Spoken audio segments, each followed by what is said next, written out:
परमेश्वर का धन्यवाद करते हैं एक बार फिर से ज़ायन कलीसिया मिस्ट्री के अंदर आप सबका स्वागत है। प्रभु आपको बड़ी आशीष दे। आज हम चारों तरफ लड़ाइयाँ और अकाल और बाढ़ का वर्णन देखते हैं और ये परमेश्वर के वचन के अनुसार है।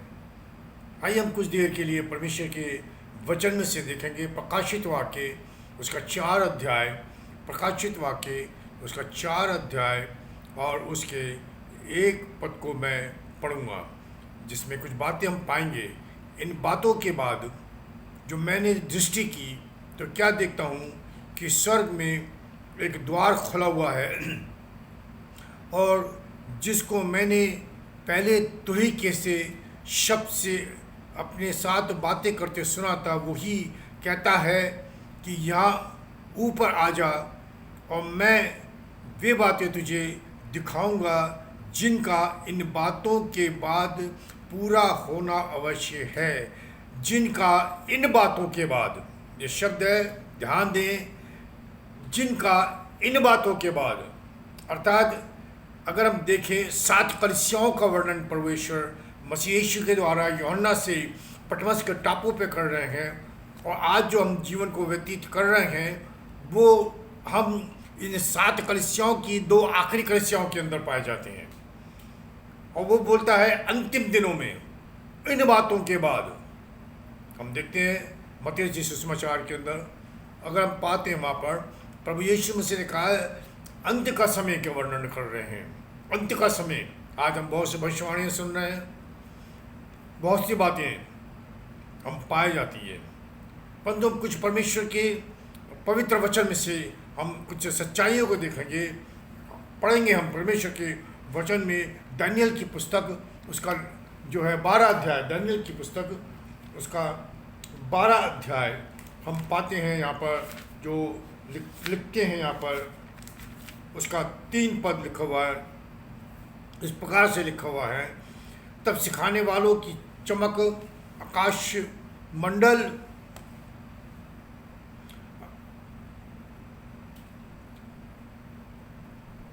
तीन पद पढ़ रहा था मैं, आकाश मंडल की सी होगी और जो बहुतों की धर्मी बनाते हैं वे सर्वदा तारों की नाई प्रकाशमान रहेंगे। अब हम देखते हैं इसका 9 पद। उसने कहा, हे दानियल चला जा, क्योंकि ये बातें अनंत काल के लिए बंद है और इन पर मोहर दी हुई है। हम देखते हैं वो मोहरें खुल रही हैं 4 अध्याय के बाद। 4 अध्याय से शुरू होती हैं, परंतु 4 अध्याय प्रकाशित वाक्य की 4 अध्याय से पहले जो बातें हुई हैं हम उस पर ध्यान करेंगे। आज बहुत से भविष्यवक्ता परमेश्वर के लोग 4 अध्याय के बाद जो बातें हो रही हैं उसका वर्णन कर रहे हैं। परमेश्वर ने हमें बुद्धि और ज्ञान दिया है कि हम परमेश्वर के वचन को समझ सकें। और हम देखते हैं कि यहाँ पर मना कर रहा है कि ये बातें नहीं होंगी जब तक वो मोहर नहीं खोली जाएगी। हम देखते हैं यूहन्ना रचित सुसमाचार के 11 अध्याय के 25 पद में, जब प्रभु यीशु मसीह लाजर की कब्र के पास में आया और उससे मार्था और मरियम बातें कर रही थी, तो प्रभु यीशु मसीह ने उनसे कहा पुनरुत्थान और जीवन मैं हूँ। तो पुनरुत्थान पहले है, जीवन बाद में। आज हमारे पास में जीवन है मसीह यीशु का, परंतु अनंत जीवन नहीं है। अनंत जीवन के लिए हमें मरना है एक बार फिर से। जैसे पहला थिस्सलुनीकियों के 4 अध्याय में पढ़ते हैं, लिखा हुआ वहाँ पर कि तुरही फूंकी गई और जो मसीह में सो गए वो जी उठे और जो जीवित है वो पलक झपकते ही बदल जाएंगे। तो यह पुनरुत्थान और जीवन दोनों मिल रहा है। और यहाँ पर हम इस चीज़ के ऊपर गौर करेंगे। एक बार फिर से जो है पद को पढ़ेंगे और 2 पद से पढ़ूंगा मैं। दानियल की पुस्तक में से फिर से पढ़ूंगा, 12 अध्याय के 2 पद को मैं पढ़ूंगा यहाँ पर। और जो भूमि के नीचे सोए रहेंगे उनमें से बहुत से लोग जाग उठेंगे, कितने तो सदा के जीवन के लिए और कितने अपनी नामधराई और सदा तक अत्यंत घिनौने ठहरने के लिए। तो फिर ये भविष्यवाणी है, और दो प्रकार की भविष्यवाणी है, एक अनंत जीवन की है, एक अनंत घिनौनेपन की है और मृत्यु की है। हम आगे चलते हैं, परमेश्वर के वचन को देखते हैं कि परमेश्वर का वचन हमें क्या बताता है। लूका रचित सुसमाचार उसका 21 अध्याय, लूका रचित सुसमाचार उसका 21 अध्याय। आप ध्यान रखें, परमेश्वर के वचन को जो हमारे लिए परमेश्वर ने मसीह यीशु के द्वारा, पवित्र आत्मा के द्वारा लिखाया गया है। लूका रचित सुसमाचार उसका 21 अध्याय, उसमें हम कुछ पद पढ़ते हैं। यहाँ पर इस प्रकार से है, लूका रचित सुसमाचार के 21 अध्याय के अंदर से मैं पढ़ता हूँ। परमेश्वर का वचन हमें ये बताता है, 6 पद में पढ़ रहा हूँ आपके लिए। यहाँ पर लिखा हुआ है, वे दिन आएंगे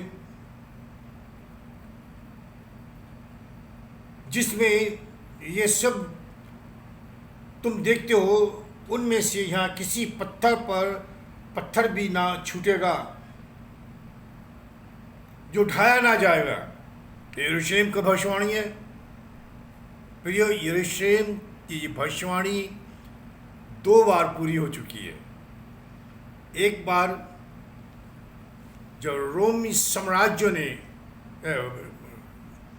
70 एडी में यीशु मसीह के जी उठने के बाद, यीशु मसीह के मृत्यु के बाद रोम साम्राज्य ने हमला किया और यरूशलेम की ढहा दिया पूरा। उसकी अगुवाई कर रहा था राजा टाइटस, तीतुस राजा। और एक बार जो फिर से हुआ, वो उससे पहले, वो यीशु मसीह के जन्म से पहले, वो 586 BC, बिफोर क्राइस्ट इरा बोलते हैं उसको। तब नबूकदनेस्सर ने यरूशलेम को ढहा दिया था। तब देखते हैं, जब टाइटस ने गिराया सब कुछ खत्म हो गया। जब नबूकदनेस्सर ने गिराया तो नेहम्या और एजरा ने जाकर के उसकी मरम्मत की है। वीडियो यरूशलेम फिर से कोशिश किया आरा बनाने के लिए, पर तो अभी तैयार नहीं हुआ। क्योंकि यरूशलेम, अगर आप परमेश्वर के वचन को पढ़ें तो मक्का के अंदर वो दीवार है, उसके उस तरफ है वो यरूशलेम। असल यरूशलेम जो है, आप सुन रहे होंगे कि यरूशलेम बन रहा है, परंतु सच्चाई को हम जानना चाहिए में क्या है। और हम देखते हैं यहाँ पर कि परमेश्वर का वचन हमें खुल करके इस बात को बोलता है। मैं इसी अध्याय का 8 पद से पढ़ूंगा, लूका रचित सुसमाचार के 11 पद तक। यहाँ पर लिखा, उसने कहा, चौकस रहो कि भरमाए ना जाओ। आज भरमाया जा रहा है लोगों को, किसके द्वारा?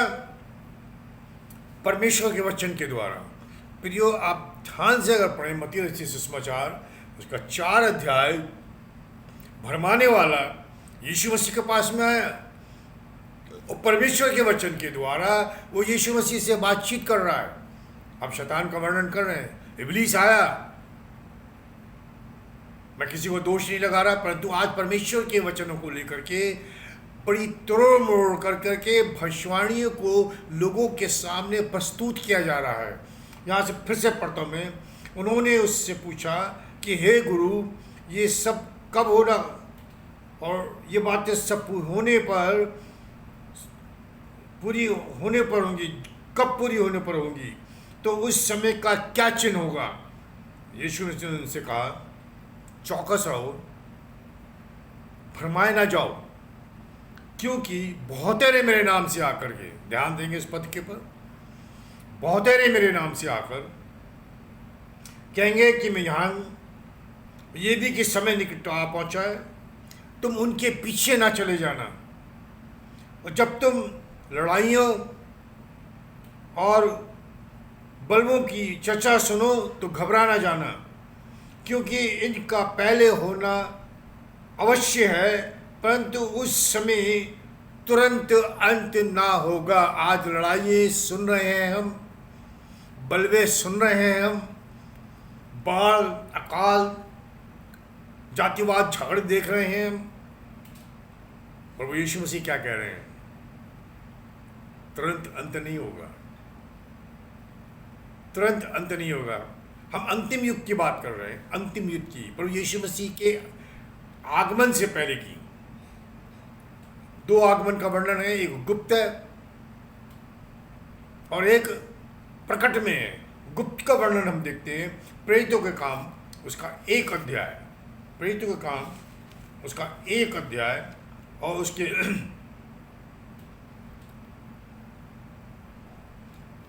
8 पद को मैं आपके लिए पढ़ रहा हूं। परंतु जब पवित्र आत्मा तुम पर आएगा तब तुम सामर्थ्य पाओगे। यह भविष्यवाणी प्रभु यीशु मसीह की जो थी वो पूरी हो गई और सामर्थ्य पाओगे। और यरूशलेम, सारे यहूदिया और सामरिया में और पृथ्वी की छोर तक मेरे गवाह होगे। ये कहकर वो उनके देखते देखते ऊपर उठा लिया गया और बादल ने उसे उनकी आँखों से छुपा लिया। प्रियो, यहाँ प्रभु यीशु मसीह जब स्वर्गारोहण हो रहा था, जब उठाया जा रहा था, वहाँ पर प्रभु यीशु मसीह के शिष्य वहाँ मौजूद थे।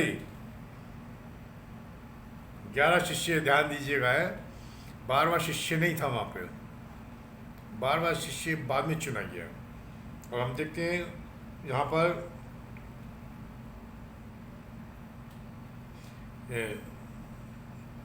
अगर हम इसी अध्याय को पढ़ें, हम इसका 23 पद, तब उन्होंने 2 को खड़ा किया, एक यूसुफ को जो बरसबा कहलाता है, जिसका उपनाम युस्तुस है, दूसरा मताया को, और ये कहकर प्रार्थना की, हे प्रभु, तू जो सबके मन जानता है, ये प्रकट कर कि इन दोनों में से तूने किसको चुना है कि वे इस सेवकाई और प्रेरिताई का पद ले जिसे यहूदा छोड़कर अपने स्थान को गया। तब उन्होंने उसके बारे में चिट्ठियाँ डाली और चिट्ठी इम्तियाज के नाम पर निकली। तो ये 12वां चेला प्रभु यीशु मसीह के उठा लिए जाने के बाद में चुना गया। तो हम देखते हैं 12 चेले वहाँ मौजूद थे। उन्होंने यीशु मसीह को ऊपर जाते हुए देखा। अब मैं पहला अध्याय का ही देखता हूँ 11 पद को। और कहने लगे, हे गलीली पुरुषों, तुम क्यों खड़े स्वर्ग की ओर देख रहे हो? यही यीशु जो तुम्हारे नाम से स्वर्ग पर उठा लिया गया है, जिस रीति से तुमने उसे स्वर्ग को जाते देखा है, उसी रीति से वो फिर आएगा।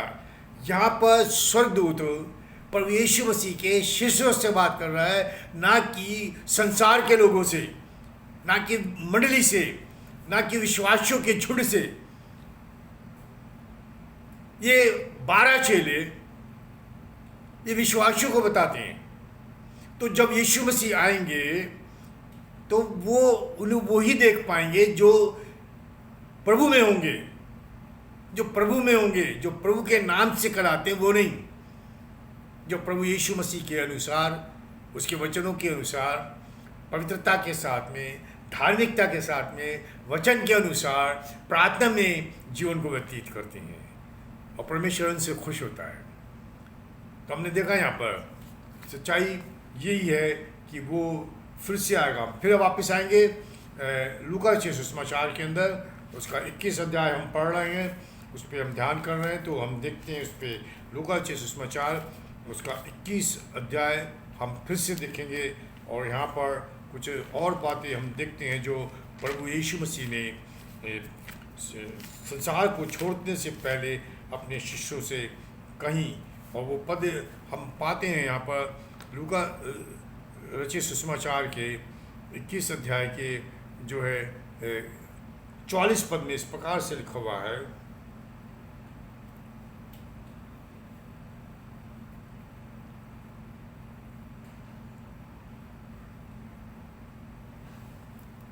चौवालीस पद में हम देखते हैं, मुझे लूका रचित सुसमाचार के इस प्रकार से यहाँ पर वर्णन है उसका। 44 पद, माफ़ कीजिएगा, यहीं पर 21 अध्याय को हम देख रहे हैं और यहाँ पर उसका 25 है, 25 पद है, 25 पद से पढ़ेंगे हम। लूका समाचार के 25 पद से 25 पद में इस प्रकार से आता है यहाँ पर कि और सूरज और चांद और तारों में चिन्ह दिखाई देंगे और पृथ्वी पर देश देश के लोगों को संकट होगा, क्योंकि वे समुद्र के गरजने और लहरों के कोलाहल से घबरा जाएंगे और भय के कारण, और संसार पर आने वाली घटनाओं की बाट देखते देखते लोगों के जी में भी जीना रहेगा, क्योंकि आकाश की शक्तियाँ हिलाई जाएंगी। तब वे मनुष्य के पुत्र को सामर्थ्य और बड़ी महिमा के साथ बादल पर आते देखेंगे। जब ये बातें होने लगे तो सीधे होकर अपने सिर ऊपर उठाना, क्योंकि तुम्हारा छुटकारा नज़दीक है। यहाँ पर ये प्रभु यीशु मसीह अपने दूसरा प्रकटीकरण रेवलेशंस या अपने को प्रकट करते हुए संसार के अंदर आएगा। आप एक वीडियो देखते होंगे जो आमतौर से यूट्यूब पे या फेसबुक पे डाल देते हैं, यीशु मसीह सफ़ेद घोड़े पे सफ़ेद कपड़े पहन के चला रहा है। प्रियो, घोड़ा नहीं होगा, यीशु मसीह बादलों पे उठाया गया, वो बादलों के ऊपर ही आएगा। यहाँ पर हम देखते हैं कि बड़ी सामर्थ और महिमा के साथ बादल पर आते देखोगे, घोड़े पर नहीं। ये झूठे बहुत शक्ता हैं, पर प्रियो हमें सावधान रहने की बहुत ही आवश्यकता है। और दूसरे पद हम देखते हैं यहाँ पर, ये अनंत अंत दिनों के हैं, मंडली उठा लिए जाने के बाद की बात कर रहा हूँ मैं आपसे। 20 पद में, जब तुम यरूशलेम को सेनाओं के से घिरा हुआ देखो तो जान लेना कि उसका उजड़ जाना निकट है। या यरूशलेम मंदिर की बात नहीं है, या यरूशलेम शहर की बात है। तो ये जो चीज़ें जो मैं आपको समझाने की कोशिश कर रहा हूँ, परमेश्वर के वचन के द्वारा हम इसको प्रार्थना में पवित्र आत्मा से अगुवाई लें कि हम समझें कि दो भविष्यवाणी प्रभु यीशु मसीह एक साथ कर रहे हैं। लोगों ने, मेरे जैसे लोगों ने उसको मिला दिया। तो हम देखते हैं यहाँ पर कि कुछ चीज़ें हैं जो बहुत ही गलत तरीके से हमारे सामने आई हैं। फिर हम देखते हैं, मैंने कुछ पद पढ़े थे आपके सामने, अब 36 पद पढ़ रहा हूँ उसका। जागते रहो और हर समय प्रार्थना करते रहो कि तुम इन सब आने वाली घटनाओं से बचने और मनुष्य के पुत्र के सामने खड़े होने के योग्य बनो। प्रियो, ये तीसरी भविष्यवाणी है न्याय की। न्याय की,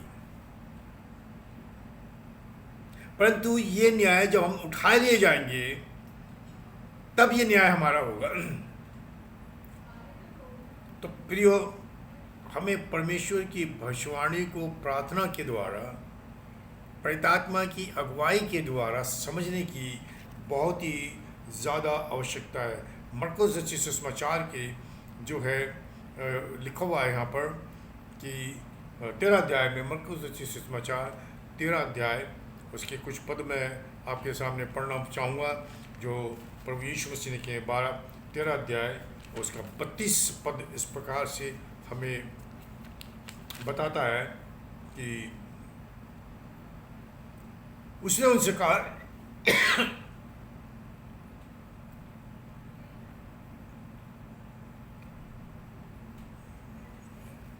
मरकुस रचित सुसमाचार उसका 13 अध्याय और उसका 32 पद है, लिखा हुआ है, देखो जागते और प्रार्थना करते रहो, क्योंकि तुम नहीं जानते कि वे समय कब आएगा। आज भविष्यवाणी हो रही है कि फलाने दिन आएगा, फलाने दिन आएगा, परंतु प्रियो, परमेश्वर का वचन हमें ये सिखा रहा है कि तुम नहीं जानते कि वे समय कब आएगा, और उस मनुष्य की दशा भी बता रहा है वो। प्रभु यीशु मसीह का, जिस बात को परमेश्वर ने पुत्र से छिपाया वो तुम्हें कैसे पता चल जाएगा। आज लोग भविष्यवाणी कर रहे हैं, यीशु मसीह का आना निकट है, ये बात सच है। कब आएगा ये परमेश्वर के वचन के अंदर कहीं भी नहीं लिखा। और भरमाए ना जाए हम, परंतु प्रभु के साथ में हम दृढ़ता को साथ में परमेश्वर के साथ नहीं खड़े रहें। अब बहुत से आपने सुना होगा कि यरूशलेम, तीसरा यरूशलेम मंदिर बन रहा है। मैं आपको बता दिया, पहला यरूशलेम का मंदिर नबूकदनेस्सर के ज़माने में हुआ, जो आपको पहला राजा उसके 25 अध्याय में मिलेगा, और दूसरा का वर्णन कहीं नहीं मिलता।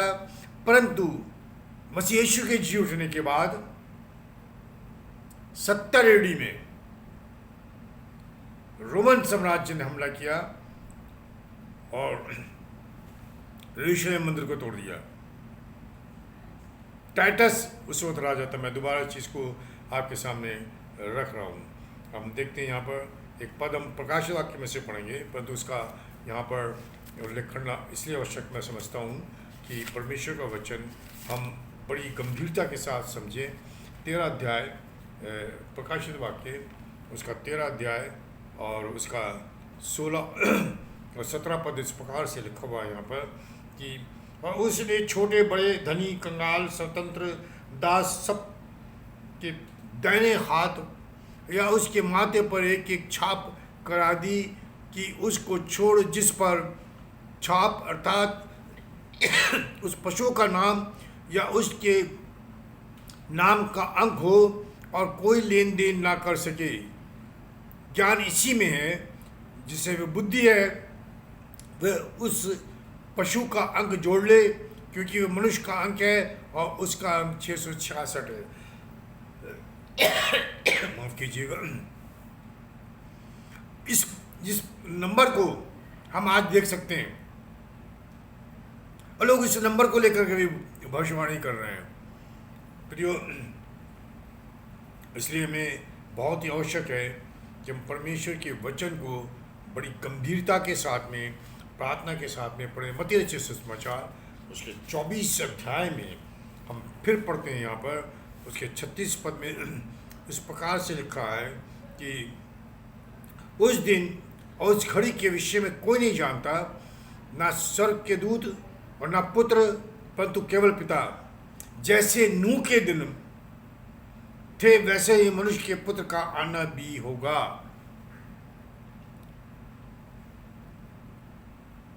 नूह के दिन, नूह नाव में जाने से पहले, नूह नाव में जाने से पहले दुनिया भ्रष्टाचार में फंस गई थी, विनाश हुआ। नूह वापस आया अपने बच्चों के साथ में। तो यहां पर फिर वो भविष्यवाणी है कि यीशु मसीह फिर से दोबारा पृथ्वी पर आएंगे, बादलों में नहीं, राज्य करने के लिए आएंगे। पहला जो मैं बता रहा था, फिर से समझने की कोशिश करें। बादलों पे उठाया गया, स्वर्गदूत ने कहा जैसे तुम इसको जाते हुए देख रहे हो वैसे ही बादलों पर वापस आएगा। तो वहाँ पर शिष्य थे, विश्वासी लोग देखेंगे उसको, समझ संसार नहीं देखेगी, परंतु सिर्फ विश्वासी लोग। और फिर हम देखते हैं यहाँ पर कि प्रभु के वचन के अनुसार वो फिर से आएगा और अपने लोगों को लेकर के जाएगा। मैं तीमुथियुस की पत्री में से आपको बता दिया, माफ कीजिएगा, पहला थिस्सलुनीकियों 4 अध्याय का 16 पद में से। अब हम पढ़ेंगे अंतिम दिन में क्या क्या होगा। कुछ पद देखेंगे, बाकी बाद में देखेंगे। तीतुस की पत्री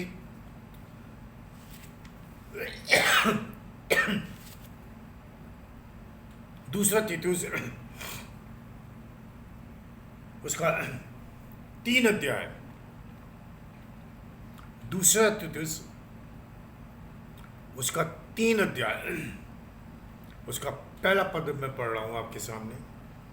पर ये जान रखो कि अंतिम दिनों में, ध्यान से सुनेंगे, अंतिम दिनों में कठिन समय आएंगे, क्योंकि मनुष्य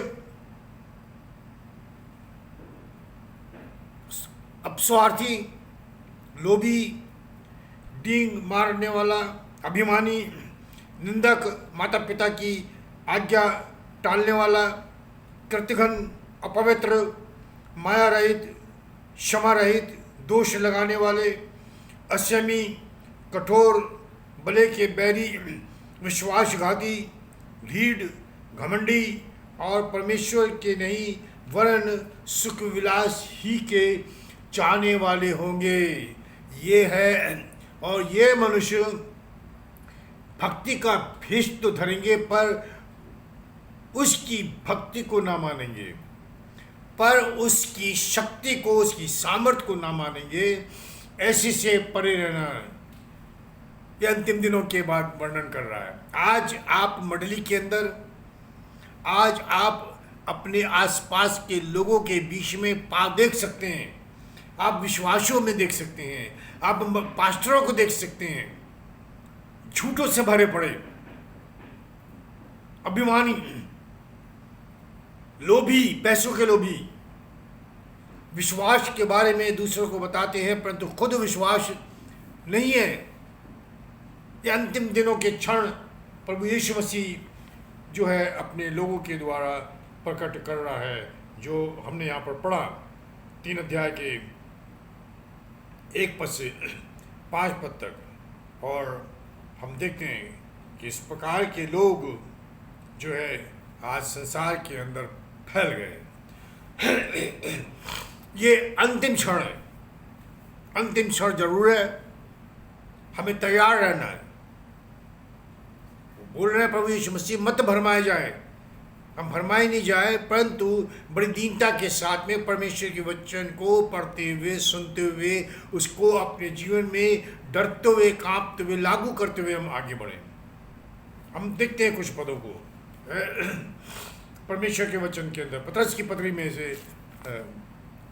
हम देखते हैं कुछ पद हम पढ़ेंगे यहाँ पर।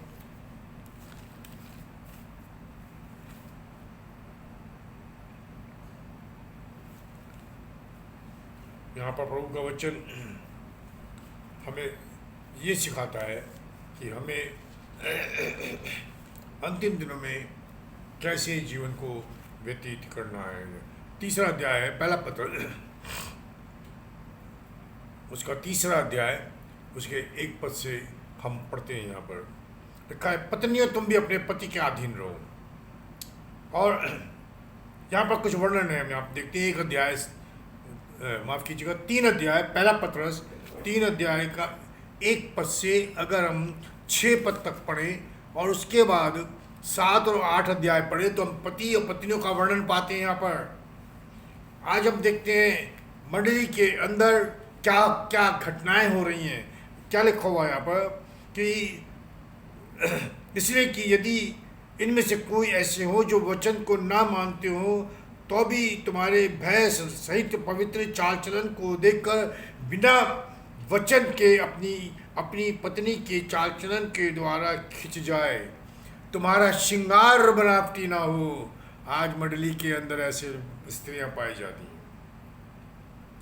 मैं उनकी बुराई नहीं कर रहा, आदमी के बारे में भी है। 8 पद में 7 पद में लगा, हे पतियों तुम भी बुद्धिमानी से पत्नियों के साथ जीवन निर्वाह करो और स्त्री को निर्बल पात्र जानकर उसका आदर करो। प्रियो, पौलुस लिखते हैं कि अब पवित्र हाथों को उठा करके, मर्दों के लिए और आदमियों के लिए, पुरुषों के लिए पवित्र हाथों को उठा करके उसकी आराधना करें। हम देख लें कि हमारा जिंदगी कैसी है। एक पद पढ़ेंगे, लोगों को सच्चाई, परमेश्वर का वचन बोलता है सत्य को जानोगे और सत्य तुम्हें स्वतंत्र करेगा, परंतु आज लोग सच्चाई को सुनना नहीं चाहते। 1 कुरिन्थियों 5 अध्याय में से मैं कुछ पद पढ़ूंगा, उसका 9 पद से। 1 कुरिन्थियों 5 अध्याय 9 पद से, मैं अपनी पत्री में तुम्हें लिखा है व्यभिचारियों के साथ संगति ना करना। ये नहीं कि तुम बिल्कुल इस जगत के व्यभिचारियों, लोभियों, अंधेर करने वालों, मूर्ति पूजकों की संगति ना करो, क्योंकि इस दशा में तो तुम्हें जगत में से निकल जाना पड़ता। परंतु जो भाई कहला करके लिखा हुआ है यहाँ पर 11 पद में, मेरा कहना ये है कि यदि कोई भाई कहलाकर व्यभिचारी, लोभी, मूर्ति पूजक या गाली देने वाला या पियक्कड़ या अंधेर करने वाला हो तो उसकी संगति मत करना। प्रियो, आज मंडली के अंदर भरे पड़े हैं, मंडली के अंदर भरे पड़े हैं। यह अंतिम दिनों का वर्णन है। ये नूह के दिनों में भी ऐसे ही था, आज भी वही है। हम उस समय के काल में आ गए हैं, उस युग में आ रहे हैं जो अंतिम युग है। प्रभु हमें चेतावनी दे रहा है कि पवित्रता से शोभायमान होकर के हम जीवन को व्यतीत करें। हम इस अंतिम युग में हैं, हम कैसे जीवन को व्यतीत कर रहे हैं।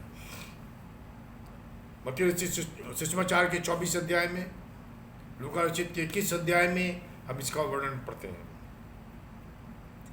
प्रियो, प्रार्थना करें ताकि हम जागते रहें, प्रार्थना करते रहें ताकि जब प्रभु आए हम उसके साथ उठाए जाएं। प्रभु आपको इन वचनों के द्वारा आशीष दे। प्रियो, आपसे रिक्वेस्ट है कि इसको सब्सक्राइब करें, शेयर करें इन अंतिम वचनों को जो परमेश्वर ने हमारे लिए रखे हुए हैं कि हम कैसे जीवन को व्यतीत करें। आज हम कैसे व्यतीत कर रहे हैं। आइए प्रार्थना करेंगे। पिताजी, हम धन्यवाद करते हैं आपके वचनों के लिए। अपनी सामर्थ्य और बल दे, पवित्र आत्मा अगुवाई करे ताकि हम सच्चाई से, आत्मा से भर करके आपकी आराधना कर सकें।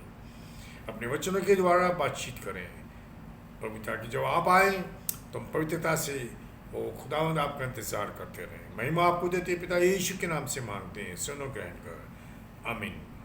प्रियो, उसको सब्सक्राइब करें और शेयर भी करें। प्रार्थना की रिक्वेस्ट है, मैं बार बार रिक्वेस्ट करता हूँ आपसे, अगर प्रार्थना के आपकी रिक्वेस्ट है तो आप इस पर पोस्ट कर दें, हम आपके लिए प्रार्थना करेंगे। प्रभु आपको बड़ी आशीष दे। सबको जय मसीह की।